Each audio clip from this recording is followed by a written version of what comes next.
ठीक है। तो नेक्स्ट हमारा जो टॉपिक है, name of the topic is that is nature of carbon halogen bond. और यही जो कंसेप्ट है बहुत बहुत इंपॉर्टेंट है सोल्युबिलिटी के लिए। अगर आपको सोल्युबिलिटी का कंसेप्ट पढ़ना है तो ये कंपाउंड का नेचर आपको पता होना चाहिए कि होता क्या है। देखो होता कुछ इस तरह से है कि कार्बन के साथ में जो स्पीसीज इसके साथ नॉर्मली जुड़ी होती है, अगर ये स्पीसीज सारी की सारी सेम है तो उसकी पोलैरिटी क्या होती है, जीरो। अब पोलैरिटी जीरो क्यों है उसका रीजन समझो। रीजन ये है सेम कि जो पोलैरिटी का कंसेप्ट है वो है एक तरीके का डाइपोल मोमेंट कंसेप्ट। क्या है? Dipole moment concept. और डाइपोल मोमेंट का कंसेप्ट जो है वो कहता है कि फिनोमिना है, it is a vector phenomena.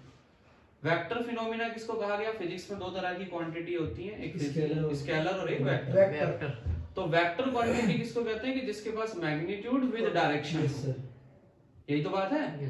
Same इसके अंदर क्या है कि जब आप किसी भी फिनोमिना किसी भी प्रोसेस को आगे कैरी फॉरवर्ड करते हैं तो इस दौरान होता क्या है कि इलेक्ट्रॉन की जो डायरेक्शन है वही उसकी आगे जाके पोलैरिटी वाले कंसेप्ट को थोड़ा सा सपोर्ट करेगी। मतलब डाइपोल मोमेंट का अगर तुम्हें कंसेप्ट समझना है तो ये समझिए कि इलेक्ट्रॉन किस से किस तरफ जा रहा है, बस ये समझो। अब फिर उसके अंदर वेक्टर का फिनोमिना भी ध्यान रखना है कि वेक्टर क्वांटिटी के अकॉर्डिंग जो अगर वेक्टर कभी आमने सामने होंगे तो कैंसिल आउट होंगे, अगर एक साथ जाएंगे तो एक साथ में पॉजिटिव ऐड हो जाएंगे, अगर अपोजिट जाएंगे तो कैंसिल हो जाएंगे। ठीक है। और अगर एक लेफ्ट में जा रहा है और एक ऊपर जा रहा है तो रिजल्टेंट वेक्टर बीच में से निकलता है। Yes sir. सेम वही वेक्टर फिनोमिना। अब देखो कार्बन के साथ में क्या जुड़ा हुआ है? हाइड्रोजन। कार्बन का नेचर कैसा है? इलेक्ट्रोनेगेटिव।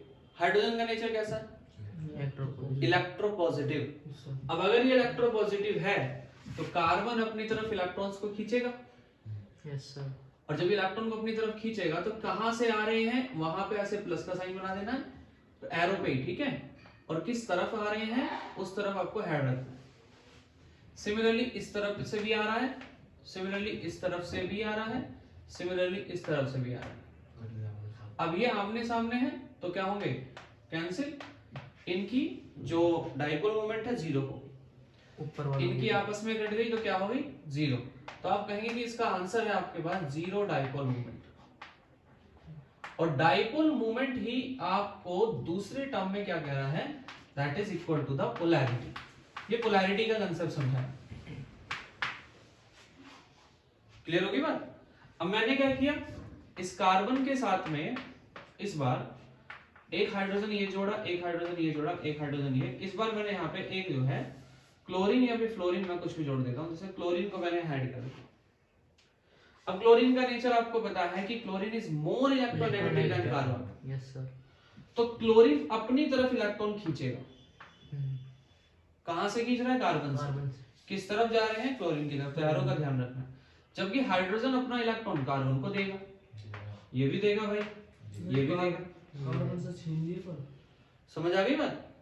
तो ये आपस में कैंसिल आउट, आमने सामने खत्म।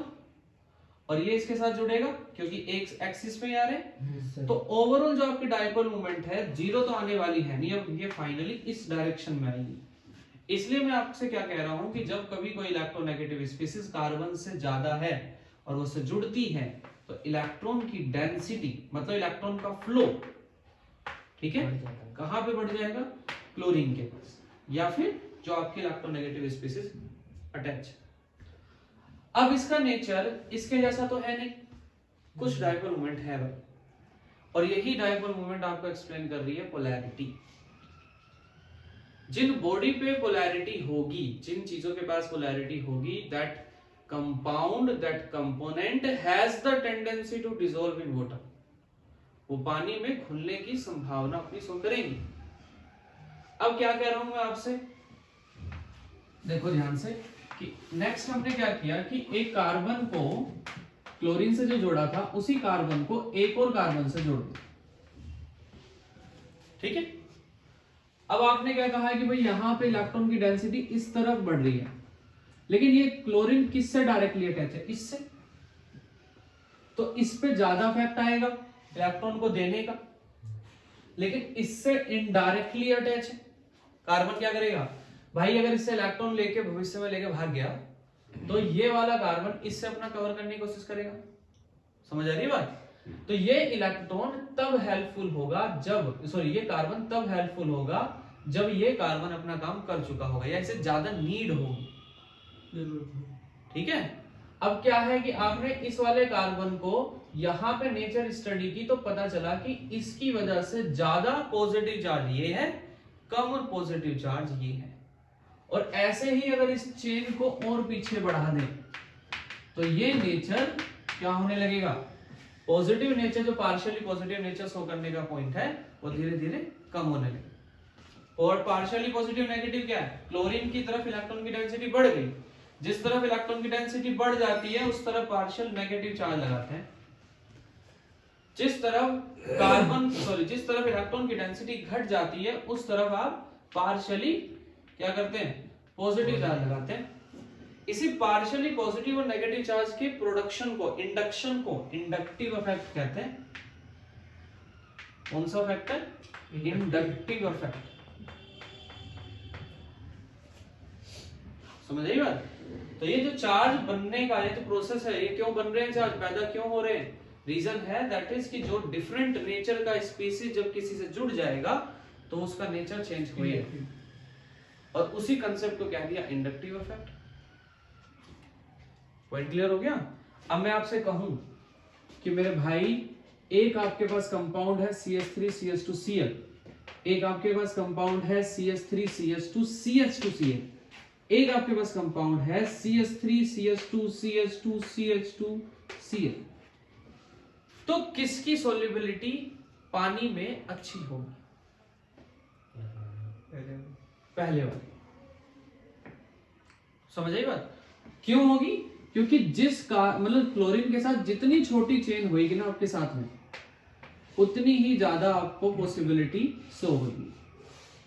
जितनी छोटी चेन होगी जल्दी खुल जाएगा। हाँ, उतनी जल्दी टूट सकता है, उतनी जल्दी खुल सकता है, ऐसे कह दो। दूसरी तरफ क्या है कि जब आपके पास में जैसे साबुन है, सोप का फॉर्मूला सबने पढ़ा, क्लीनिंग एक्शन ऑफ सोप में हम पढ़ते थे, लेकिन फिर भी समझ लो, एक साबुन है, सोप का जो फॉर्मूला होता है that is C17H35 COO negative Na positive, यही तो है। सोडियम स्टेरेट, सोडियम स्टेरेट का अगर आपने स्ट्रक्चर पढ़ा हो तो C35 और C17 और H35 का कंसेप्ट है। क्या ये पूरा डिसॉल्व होता है, बताओ? पानी के अंदर क्या डिसॉल्व होता है? नहीं, होता ही नहीं भाई, ये डिसॉल्व होता है बस। तो जिस पे चार्ज है वो डिसॉल्व होते हैं, इस पे चार्ज नहीं है वो डिसॉल्व नहीं होते। तो सोल्युबिलिटी में आपको क्या ध्यान रखना है कि जितनी लंबी चेन आपकी बढ़ाएंगे आप उतनी ही कम सोल्युबिलिटी होने लगेगी। समझ आएगा कंसेप्ट? और इसके अलावा कार्बन के साथ एक बार क्लोरीन है। अब देखो एक चीज और समझा देता हूं मैं साथ साथ, that is reactivity order. Reactivity order, आपने एक बार कार्बन के साथ क्या किया भाई, फ्लोरीन लगा रखा है, एक बार कार्बन के साथ आपने क्लोरीन लगाया, एक बार कार्बन के साथ ब्रोमीन लगाया, एक बार आपने कार्बन के साथ आयोडीन लगाया। सवाल है which is having more electron, sorry, which is having more reactivity. किसके पास रिएक्टिविटी ज्यादा है? आयोडीन। आयोडीन वाले में सबसे ज्यादा रिएक्टिविटी है। और सबसे ज्यादा स्टेबिलिटी किस वाले में? फ्लोरीन। क्या कह रहा हूं मैं, एक स्टेबिलिटी की बात कह रहा हूं, एक रिएक्टिविटी की बात कह रहा हूं। स्टेबिलिटी का मतलब होता है कि जो जल्दी से रिएक्ट नहीं करेगा, उसे कहीं छोड़ दें तो उसे रिएक्ट करेगा है नहीं, वो बिल्कुल भी रिएक्ट नहीं करेगा, इस तरह से समझो। और रिएक्टिविटी क्या है? जो जल्दी से जल्दी रिएक्ट कर जाए। समझ गए? तो रिएक्टिविटी के अंदर होता है कि आपका जो मॉलिक्यूल है, आयोडीन जो है वो बड़ा है। अब देखो ऊपर से नीचे आने की तरफ जो हम पेरियोडिक टेबल में पढ़ते हैं तो हैलोजन वाले कंपाउंड, मैंने आपको बताया कि फ्लोरीन, क्लोरीन, ब्रोमीन, आयोडीन, ये ट्रेंड है। और हमने पढ़ा पेरियोडिक टेबल के अंदर कि when we move from up to down the atomic size of atom get increases. Atomic size क्या होता है? बढ़ जाता है। पहले इतना है, फिर इतना है, फिर इतना है, फिर इतना है। इस तरीके से हम स्टडी कर रहे हैं ग्राफ के अंदर, सॉरी ग्रुप के अंदर। ऐसे कर लिया तो बॉन्ड लेंथ किसकी छोटी होगी? जिसका साइज छोटा। जिसका साइज छोटा उसकी बॉन्ड लेंथ छोटी, और जिसका साइज बड़ा उसकी बॉन्ड लेंथ बड़ी। और रस्सी अगर बड़ी है तो आसानी से टूटेगी, मतलब इजी टू रिएक्ट होगी। क्यों होगी इजी टू रिएक्ट? क्योंकि इस कार्बन के सेंटर से आयोडीन के एटम के सेंटर की दूरी बढ़ जाएगी, नंबर ऑफ ऑर्बिट उसमें बहुत सारी घूमेंगी। हाँ बिल्कुल सिंपल सी बात है। तो उसके लिए आपने क्या समझा है कि कार्बन आयोडीन से अगर चिपकेगा तो आयोडीन की बॉन्ड लेंथ बड़ी है भाई, आयोडीन का साइज बड़ा है। अगर आयोडीन का साइज बड़ा है और कार्बन उतना ही है तो कार्बन के सेंटर से उसके सेंटर की जो डिस्टेंस है वो क्या हो जाएगी, बढ़ जाएगी। और जितनी ज्यादा बड़ी बॉन्ड लेंथ होगी उतनी जल्दी से वो टूटेगी। अगर आपको कभी भी कोई कंपाउंड दिए जाए तो इन ट्रेंड के according iodine is highly reactive, then second bromine is highly reactive in comparison to पीछे वाले, ठीक है। उसके बाद क्लोरीन इज हाईली रिएक्टिव, उसके बाद फ्लोरीन इज हाईली, ठीक है। सो फ्लोरीन इज लेस रिएक्टिव। हम पूरी की पूरी केमिस्ट्री के अंदर फ्लोरीन के कंपाउंड बहुत गिने चुने पढ़ेंगे, तो इसका ख्याल रखिए। ऐसा इसलिए बिकॉज जो फ्लोरीन है वो जब भी एक बार कार्बन के साथ चिपक गया तो भाई उसे तोड़ने में बहुत प्रॉब्लम आती है। रीजन क्या है कि छोटा साइज, और आपको पता है कि पूरी की पूरी केमिस्ट्री में सबसे ज्यादा हाईली इलेक्ट्रोनेगेटिव स्पीशीज ही वो है, FON समझाया था आपको। Yes sir. तो फोन के अकॉर्डिंग सबसे पहला जो रिएक्टिव है, हाईली रिएक्टिव बॉडी है, दैट इज फ्लोरीन। अब फ्लोरीन के अगर फ्लोरीन किसी से अटैच हो गया तो उसका नेचर कैसा कर देगा, हाईली इलेक्ट्रोपॉजिटिव। Yes sir. और दोनों बॉडी को अगर एक साथ चिपका दिया जाए तो हाईली आपको क्या क्या करना पड़ेगा ऐसे स्टेट में आके कि बहुत ज्यादा अमाउंट में एनर्जी देनी पड़ेगी जिससे कि ये ब्रेक डाउन कर सके। इसलिए आमतौर पर ऑर्गेनिक कंपाउंड में फ्लोरीन का यूज बहुत कम है, क्लोरीन का ज्यादा है, क्लोरीन थोड़ा ज्यादा आएगा, ब्रोमीन थोड़ा ज्यादा है, आयोडीन थोड़ा ज्यादा है। तो ये हमारा जो कंसेप्ट अभी हमने पढ़ा है, it is all about solubility. And इसके साथ साथ हमने एक टॉपिक और कवर कर लिया, that is nature of carbon halogen bond. समझ आ गई बात? तो आज की क्लास में हम इतना ही रखेंगे, इसके आगे की जो भी कार्रवाई है अगली क्लास में कवर करेंगे, ठीक है।